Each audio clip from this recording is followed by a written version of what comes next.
Hello friends, இன்றைக்கி நம்ம வாயில் வச்சோடனே கரையக்கூடிய அன்னாச்சி பழ ஹல்வா எப்படி செய்கிறதுன்னு பார்க்கலாம்.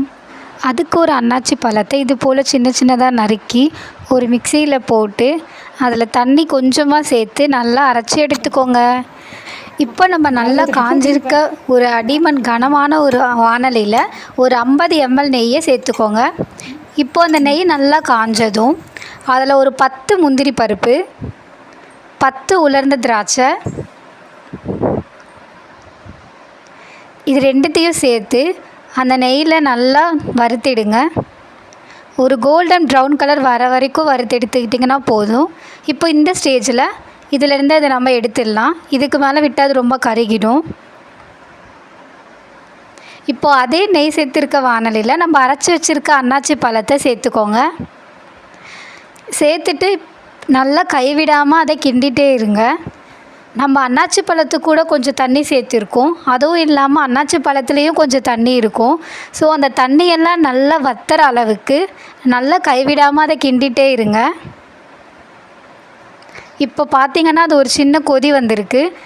இப்போ அதை ஸ்லோவில் வச்சுட்டு நல்லா கிண்டிட்டு இருங்க. இப்போ அந்த டைமில் ஒரு சின்ன பவுலில் ஒரு அரை ஸ்பூன் கார்ன்ஃப்ளவர் மாவு எடுத்துகிட்டு அது கூட தண்ணி மிக்ஸ் பண்ணி அந்த அன்னாச்சி பழத்தோடு சேர்த்துருங்க. இதை நம்ம எதுக்காக சேர்க்குறோன்னா நம்மளோட டிஷ் ஒரு தனி ரிச்னஸை கொடுக்கும். உங்களுக்கு வேண்டான்னா இதை நீங்கள் ஸ்கிப் பண்ணிக்கலாம். இப்போ இதை நல்லா கைவிடாமல் கிண்டிகிட்டே இருங்க. இந்த டைமில் ஒரு 10 ml அளவுக்கு நெய் சேர்த்துக்கோங்க. நெய் சேர்த்துட்டு இதை மூடி வச்சுடுங்க. ஒரு 10 நிமிஷம் கழித்து அதை நீங்கள் திறந்து பார்த்தீங்கன்னா இது போல் நெய்யெல்லாம் சுற்றி வந்துருக்கும். இப்போது இந்த அன்னாச்சி பழத்தில் இருக்கிற தண்ணி ஃபுல்லாக ட்ரெயின் ஆகிடுச்சு. இந்த டைமில் ஒரு 200 கிராம் சர்க்கரையை போட்டுக்கோங்க. நம்ம அன்னாச்சி பழமே ஆல்ரெடி கொஞ்சம் ஸ்வீட்னஸாக இருக்கும். ஸோ சர்க்கரையை பார்த்துட்டு போட்டுக்கோங்க.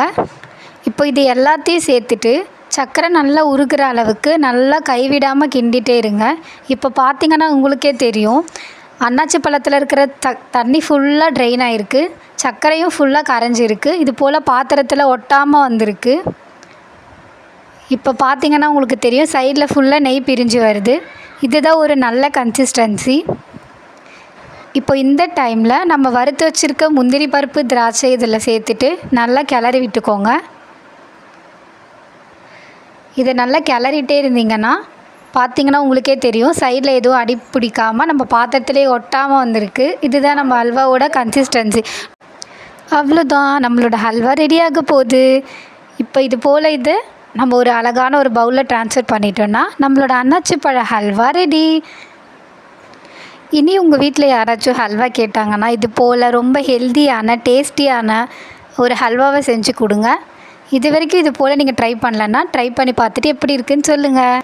மீண்டும் ஒரு ஹெல்த்தியான ஸ்வீட்டான ரெசிப்பியில் உங்களை சந்திக்கிறேன். Tata, bye bye.